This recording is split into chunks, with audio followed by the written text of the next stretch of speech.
Did he talk to you? No. I got the whole story, but not from Norman. I got it from his mother. Norman Bates no longer exists. He only half existed to begin with. And now, the other half has taken over. Probably for all time. Did he kill my sister? Yes. And no. Well, now, look, if you're trying to lay some psychiatric groundwork for some sort of plea, this fellow would like to cop this. A psychiatrist doesn't lay the groundwork. He merely tries to explain it. But my sister is... Yes. Yes, I'm sorry. The private investigator, too. If you drag that swamp somewhere in the vicinity of the motel, you'll...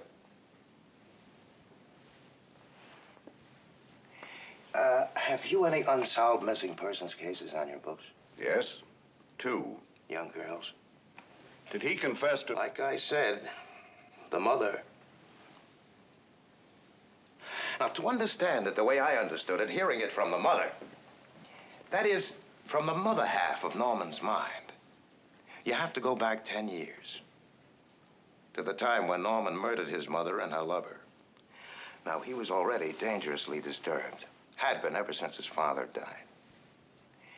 His mother was a clinging, demanding woman. And for years, the two of them lived as if there was no one else in the world. Then she met a man. And it seemed to Norman that she threw him over for this man. Now, that pushed him over the line, and he killed them both.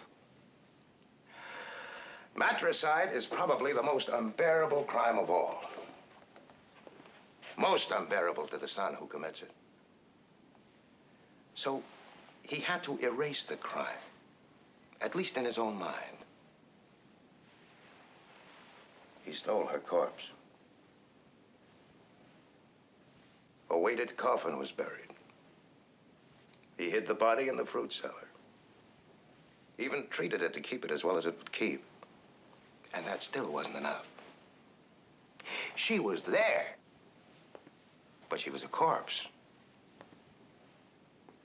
So he began to think and speak for her. Give her half his life, so to speak. At times, he could be both personalities, carry on conversations. At other times, the mother half took over completely. Now, he was never all Norman. But he was often only mother. And because he was so pathologically jealous of her, he assumed that she was as jealous of him.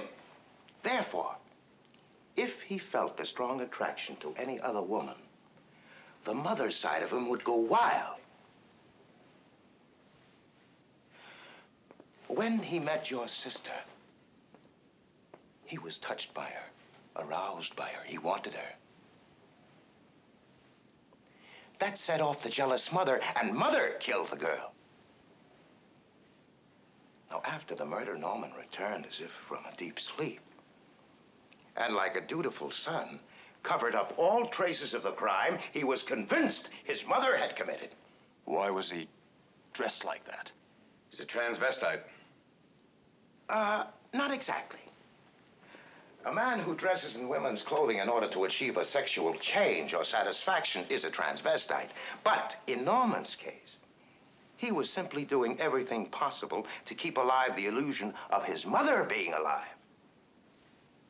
And when reality came too close, when danger or desire threatened that illusion, he'd dress up, even to a cheap wig he bought.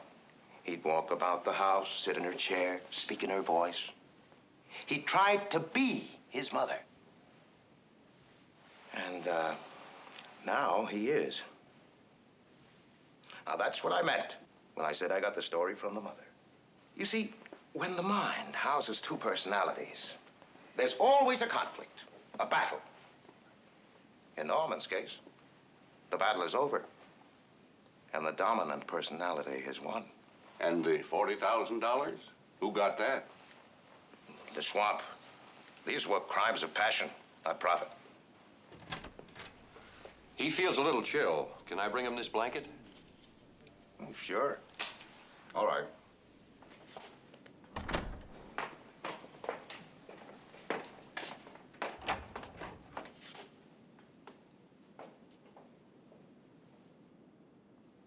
Thank you.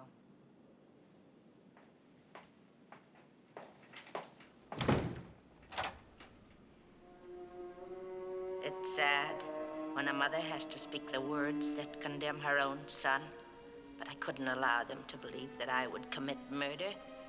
They'll put him away now, as I should have, years ago. He was always bad, and in the end he intended to tell them I killed those girls and that man, as if I could do anything except just sit and stare, like one of his stuffed birds. Well, they know I can't even move a finger, and I won't. I'll just sit here and be quiet, just in case they do suspect me. They're probably watching me. Well, let them. Let them see what kind of a person I am. I'm not even going to swat that fly. I hope they are watching. They'll see. They'll see, and they'll know, and they'll say, why, she wouldn't even harm a fly.